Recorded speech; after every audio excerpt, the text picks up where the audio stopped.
if you look at our process that we are in with this young team, we want to see a team who can develop, being able to compete with... Keren!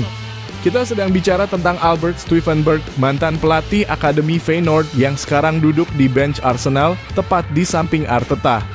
Dan jauh sebelum jadi bagian dari Premier League, dia pernah memperingatkan My Timo tentang satu hal, kalau kamu nggak punya mentalitas kuat, kamu nggak akan sampai ke puncak. Dan pesan ini disampaikan untuk pemain muda timnas Indonesia. Simak semua ungkapannya hingga selesai.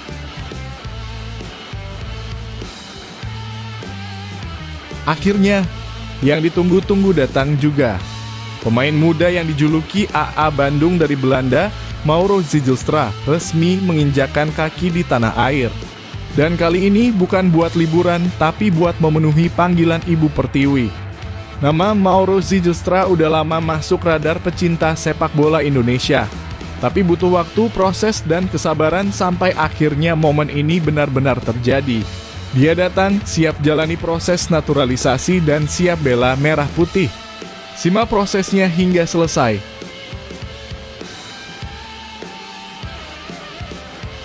Wow!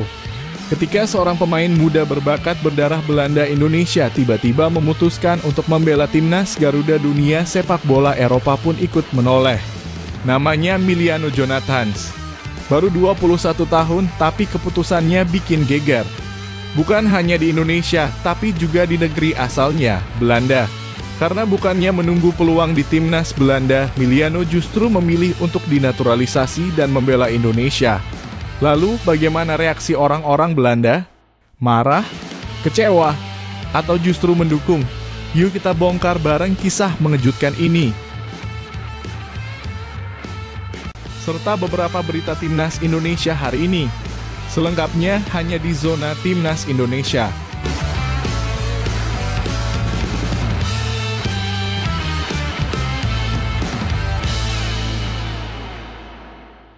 Sebelumnya jangan lupa subscribe channel ini supaya tidak ketinggalan berita timnas Indonesia.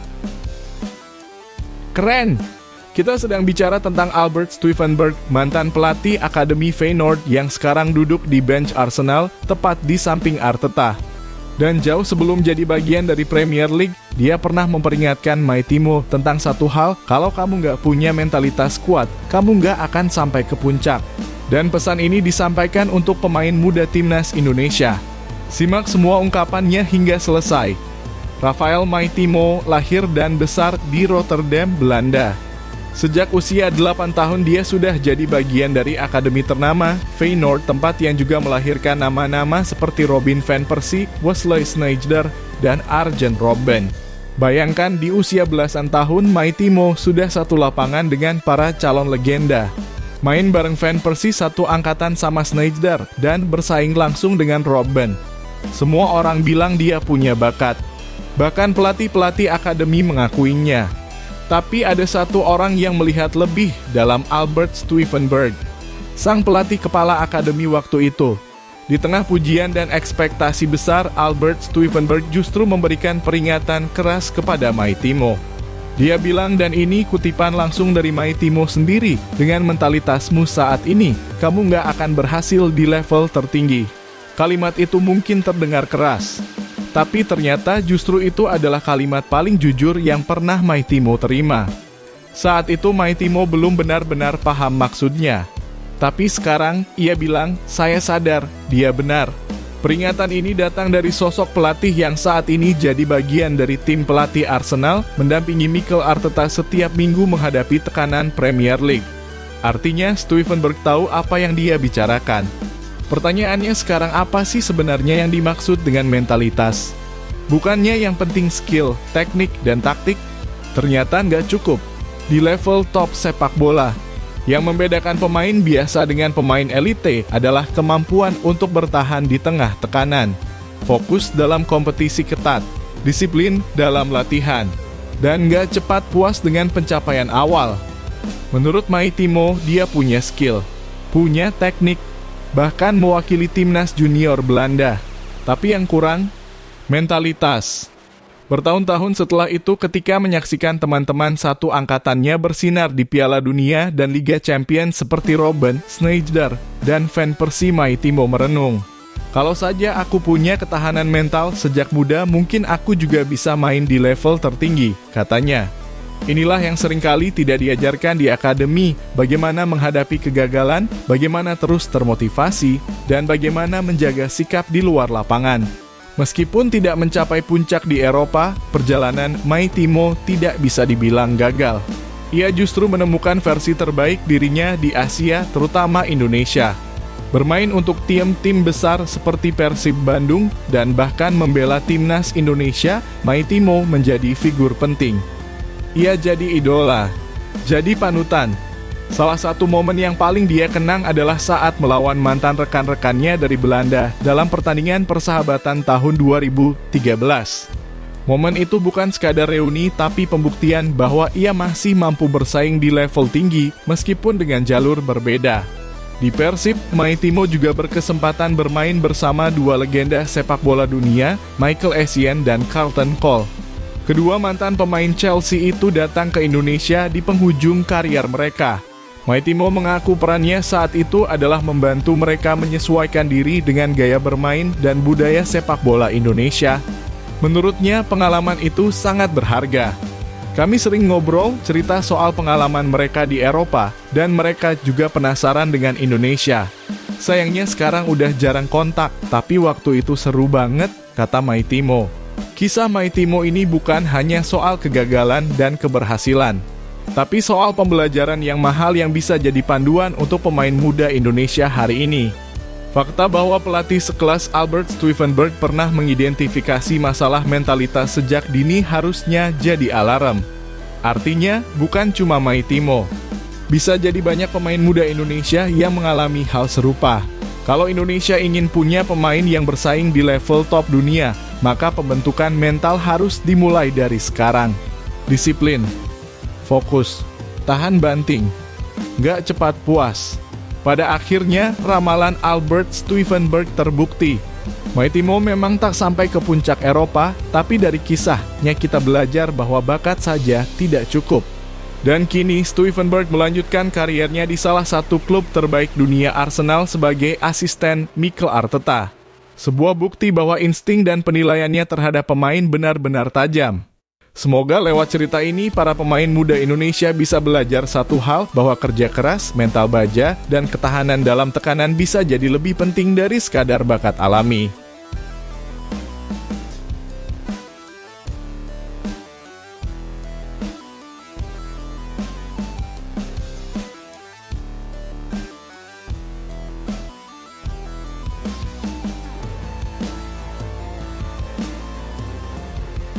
Akhirnya, yang ditunggu-tunggu datang juga. Pemain muda yang dijuluki AA Bandung dari Belanda, Mauro Zijlstra, resmi menginjakkan kaki di tanah air. Dan kali ini bukan buat liburan, tapi buat memenuhi panggilan Ibu Pertiwi. Nama Mauro Zijlstra udah lama masuk radar pecinta sepak bola Indonesia. Tapi butuh waktu, proses, dan kesabaran sampai akhirnya momen ini benar-benar terjadi. Dia datang, siap jalani proses naturalisasi dan siap bela merah putih. Simak prosesnya hingga selesai. Oke, buat kamu yang baru dengar namanya, kita kenalan dulu. Mauro Zijlstra adalah penyerang muda yang kini bermain di FC Volendam, salah satu klub di kasta tertinggi, Liga Belanda alias Eredivisie. Usianya baru 20 tahun, tapi gaya mainnya udah bikin banyak pelatih jatuh hati. Lincah, cerdas dalam mencari ruang, dan punya finishing yang tajam. Cocok banget buat jadi amunisi baru lini depan Garuda. Yang bikin menarik, Mauro ini ternyata punya darah Indonesia, tepatnya dari Bandung, Jawa Barat, lewat nenek dari pihak ayah. Makanya dia dijuluki AA Bandung oleh netizen. Jadi, kenapa Mauro pilih Indonesia, bukan Belanda? Simple. Di Belanda, persaingan untuk masuk timnas itu luar biasa ketat. Sedangkan di Indonesia, dia tahu dia bisa jadi bagian penting dari proyek besar sepak bola nasional.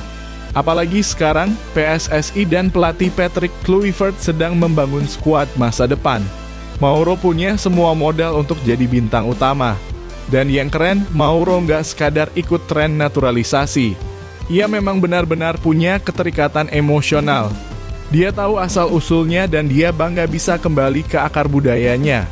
Tanggal 22 Agustus 2025, Mauro resmi tiba di Jakarta. Dalam unggahan video di akun Instagram Arya Sinulinga, terlihat jelas Mauro datang dengan semangat. Kunjungan ke kantor PSSI menandai langkah awal proses naturalisasi. Wajahnya penuh antusias, senyumnya lebar. Bukan seperti orang asing yang cuma numpang lewat, tapi seperti seorang anak yang pulang kampung. Dan sambutan fans luar biasa. Tagar #WilcoMauro langsung trending. Netizen Indonesia seperti biasa, total dalam menyambut pemain keturunan yang memilih timnas. Setelah kedatangannya, Mauro langsung menjalani proses administrasi naturalisasi. Sama seperti yang dijalani pemain-pemain diaspora sebelumnya, seperti Rafael Struijk dan Ivar Jenner. Target utamanya saat ini adalah memperkuat timnas Indonesia U23 di ajang kualifikasi Piala Asia U23 2026 yang akan digelar 19 September 2025. Tapi itu bukan akhir. Setelah U23, dia juga diproyeksikan masuk ke timnas senior untuk kualifikasi Piala Dunia 2026, terutama melawan Arab Saudi. Jadi ini bukan sekadar persiapan jangka pendek. Ini investasi besar buat masa depan timnas. Pertanyaan penting, kenapa Mauro bisa jadi pembeda? Finishing tajam, Mauro dikenal sebagai striker yang tenang di depan gawang. Movement cerdas, pandai membaca ruang dan tahu kapan harus berada di posisi tepat. Versatilitas, bisa main sebagai penyerang utama, tapi juga nyaman di sisi sayap. Mentalitas Eropa, dididik dengan sistem sepak bola modern Belanda sejak kecil.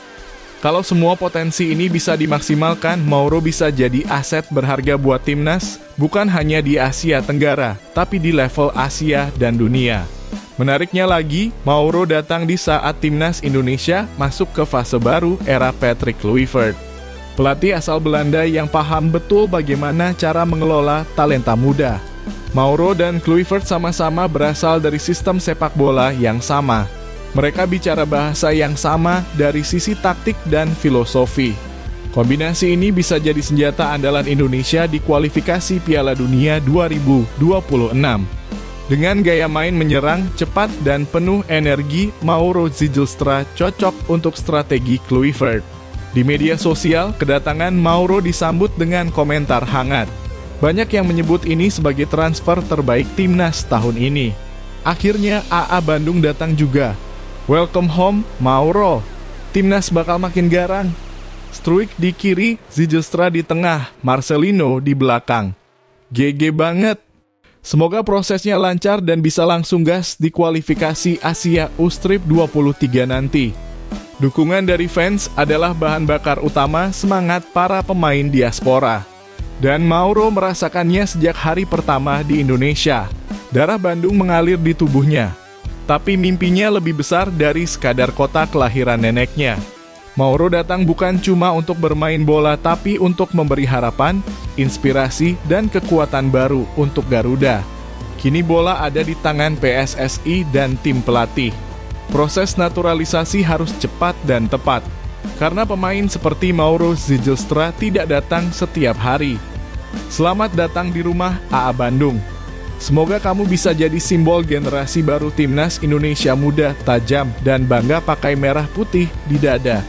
Garuda di dadamu adalah janji untuk terus terbang lebih tinggi. Gaskun, Mauro!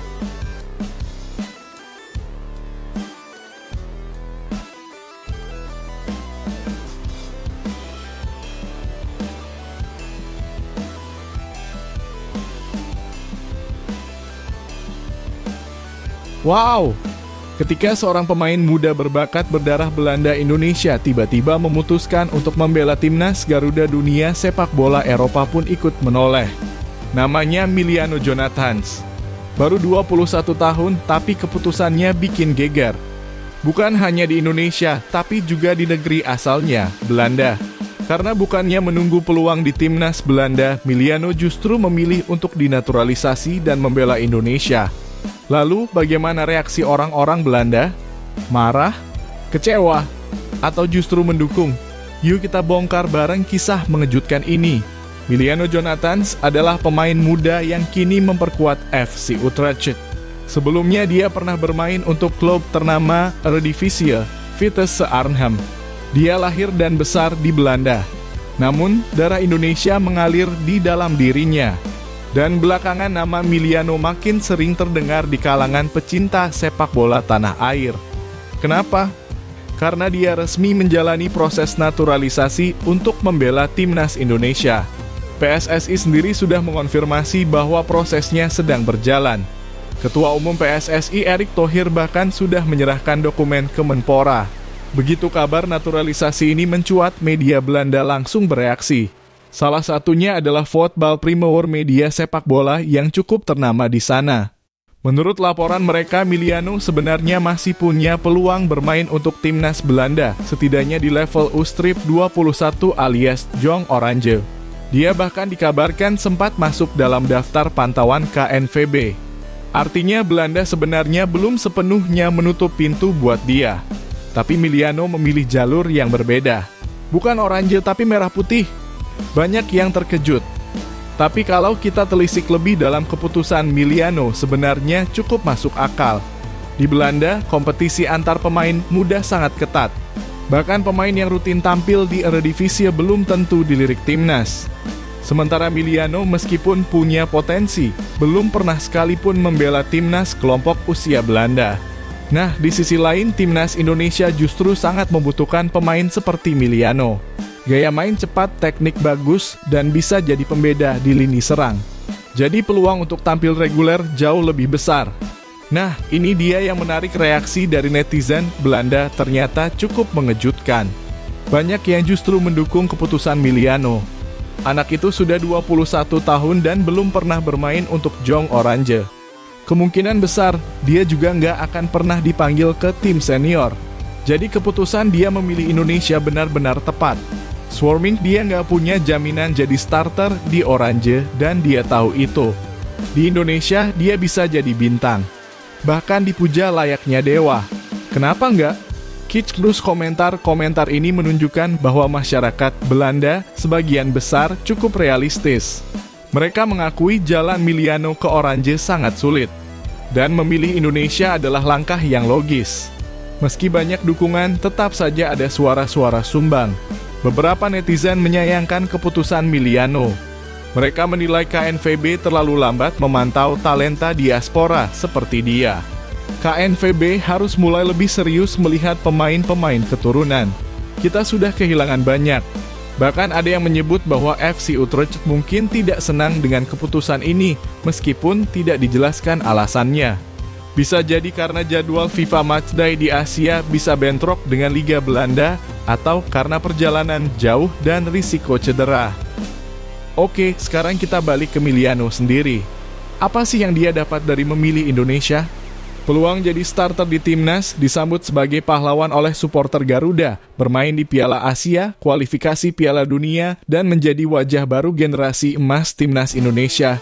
Bandingkan dengan situasi di Belanda, di mana dia harus bersaing dengan pemain-pemain kelas dunia. Peluang bermain sangat tipis. Miliano tidak hanya berpikir realistis, tapi juga strategis.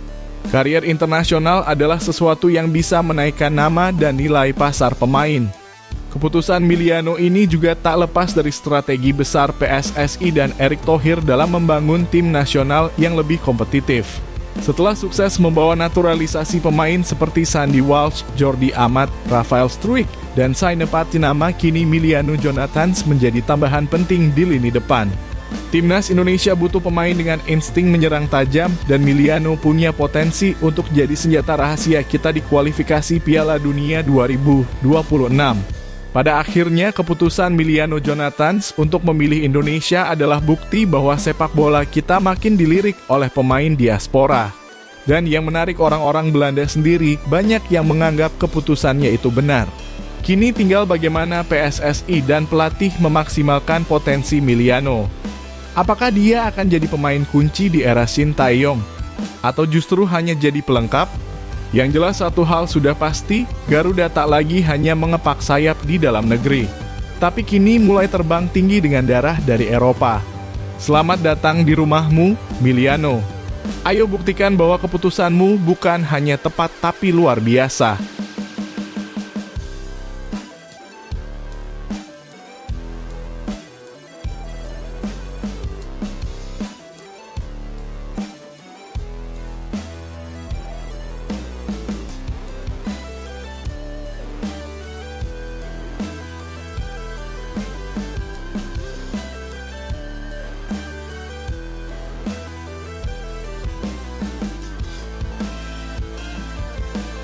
Bikin heboh menjelang laga pamungkas Piala Kemerdekaan 2025. Bukan cuma soal taktik atau siapa yang bakal jadi juara, tapi juga soal arogansi, perang mental, dan ambisi besar dari tim tamu yang datang jauh-jauh dari Afrika. Kita ngomongin soal pelatih Mali U17, Adama Diallo, yang melontarkan komentar cukup pedas, "Kami datang ke sini untuk menang, bukan sekadar bertanding." Sombong? Mungkin. Percaya diri? Bisa jadi. Tapi yang jelas pernyataan ini bikin panas telinga pecinta sepak bola Indonesia. Simak fakta lengkapnya hingga selesai. Sedikit flashback, Sobat Garuda, Piala Kemerdekaan 2025 ini adalah ajang tahunan bergengsi yang digelar di Indonesia sebagai bagian dari perayaan HUT RI. Tahun ini turnamen diadakan di Stadion Utama Sumatera Utara dan melibatkan 4 tim, Indonesia, Mali, Tajikistan, dan Uzbekistan. Turnamen ini bukan cuma ajang uji coba biasa tapi jadi panggung penting buat para pemain muda menunjukkan potensi mereka. Terutama buat Indonesia dan Mali yang sama-sama bersiap menuju ajang yang lebih besar, Piala Dunia U17. Sampai menjelang laga terakhir, klasemen sementara menampilkan persaingan sengit, Mali 6 poin, Indonesia 4 poin, Tajikistan 1 poin, Uzbekistan 0 poin. Indonesia harus menang kalau mau juara. Sedangkan Mali cukup hasil imbang, mereka bisa angkat trofi. Nah, inilah yang bikin panas. Dalam konferensi pers jelang pertandingan terakhir, pelatih Mali U17, Adama Diallo, mengeluarkan pernyataan yang bikin geger, "Kami datang kemari untuk persiapan Piala Dunia. Jadi targetnya di turnamen ini harus menang dan menang agar tim semakin matang. Kami tahu Indonesia hanya bisa menang sekali dan imbang sekali. Tidak ada yang perlu ditakutkan. Target kami jelas juara." Wah, bayangkan main di kandang kita, terus lawannya ngomong kayak gitu. Gak heran komentar ini langsung bikin ramai media sosial dan forum sepak bola. Banyak yang bilang Diallo meremehkan timnas Indonesia U17. Padahal performa Garuda Muda nggak bisa dianggap enteng. Mereka main solid, penuh semangat, dan disokong puluhan ribu supporter yang siap memenuhi stadion. Kalau bicara statistik, emang harus diakui Mali tampil menggila, menang 5-1 lawan Uzbekistan dan menang 4-2 lawan Tajikistan, total 9 gol dalam 2 laga. Produktif banget, tapi jangan salah, timnas Indonesia juga nggak kalah garang, imbang dramatis 2-2 lawan Tajikistan dan menang meyakinkan 2-0 atas Uzbekistan. Indonesia mungkin kalah di jumlah gol, tapi unggul di sisi kedisiplinan taktik, kerja sama tim, dan tentu saja dukungan penuh dari supporter di rumah sendiri. Lalu gimana tanggapan dari kubu Garuda Muda? Pelatih Nova Arianto menunjukkan kelasnya. Alih-alih membalas dengan kata-kata panas, ia memilih sikap dewasa. "Saya rasa tidak perlu membalas komentar seperti itu. Kami hormati semua lawan dan kami lebih memilih menjawab di lapangan. Mentalitas juara tuh kayak gini. Tenang, fokus, dan tetap merendah meski punya peluang besar untuk menang." Nova juga menyebut bahwa para pemainnya sangat termotivasi dan siap tempur. Mereka ingin buktikan bahwa Garuda Muda bukan tim yang bisa diremehkan. Pertanyaannya sekarang adalah siapa yang akan menang? Kalau kita lihat dari tekanan, justru sekarang beban ada di pundak Mali. Mereka sudah bicara besar. Kalau sampai kalah, wah, bisa jadi bahan olokan. Apalagi sudah terang-terangan menganggap remeh tuan rumah. Sebaliknya, timnas Indonesia justru bisa main dengan semangat ekstra. Ini tentang harga diri. Ini tentang membungkam arogansi. Dan tentu saja ini soal memberi kado terbaik untuk ulang tahun kemerdekaan Republik Indonesia. Atmosfer di stadion dijamin bakal luar biasa. Ribuan supporter akan hadir. Spanduk, yel-yel, dan sorakan akan jadi amunisi tambahan untuk Garuda Muda. Sobat Garuda, laga Indonesia versus Mali bukan sekadar pertandingan sepak bola. Ini adalah bentrokan dua mentalitas, mental percaya diri versus mental pantang menyerah. Mental meremehkan versus mental pembuktian. Kita semua tentu berharap Garuda Muda bisa tampil maksimal, bermain tanpa beban, dan membuat seluruh rakyat Indonesia bangga. Kalau kamu jadi pemain Indonesia malam ini, apa yang kamu rasakan? Apa yang akan kamu lakukan di lapangan? Tulis pendapatmu di kolom komentar dan jangan lupa like, share, dan subscribe agar kamu gak ketinggalan update terbaru seputar timnas dan dunia sepak bola.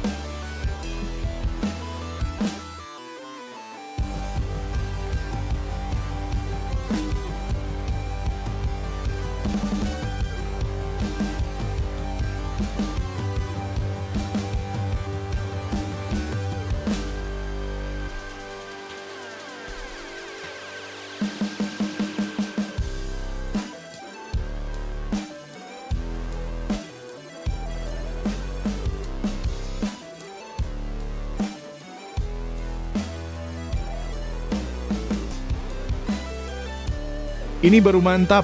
Pelatih kita Nova Arianto memberikan pesan tegas jangan takut duel. Lawan mereka seperti final. Apa makna di balik pernyataan itu? Bagaimana peluang Garuda Asia? Dan seberapa besar tantangan yang menanti? Yuk kita bahas tuntas di video kali ini.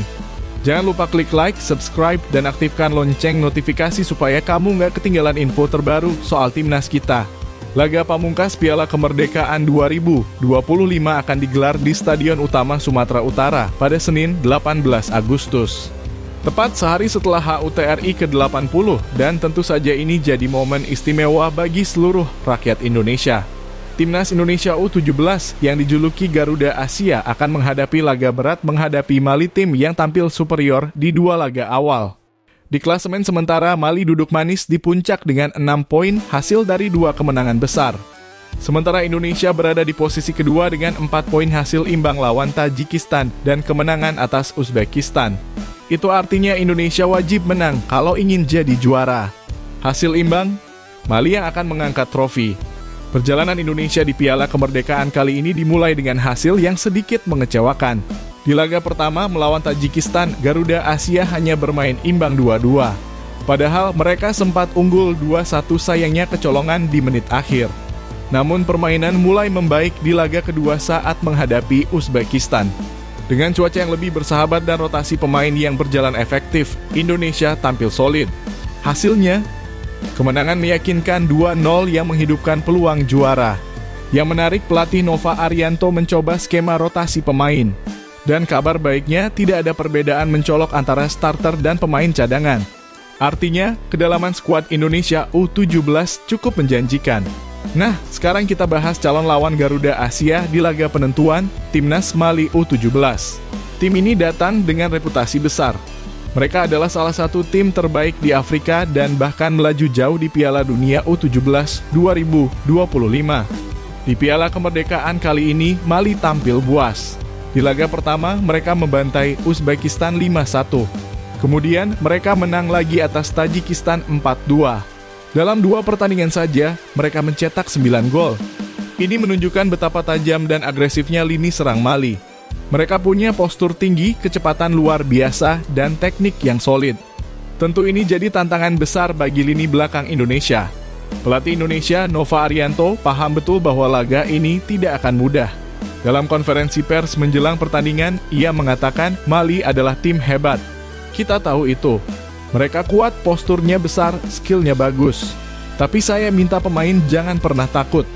Saya bilang ke pemain anggap pertandingan ini seperti final.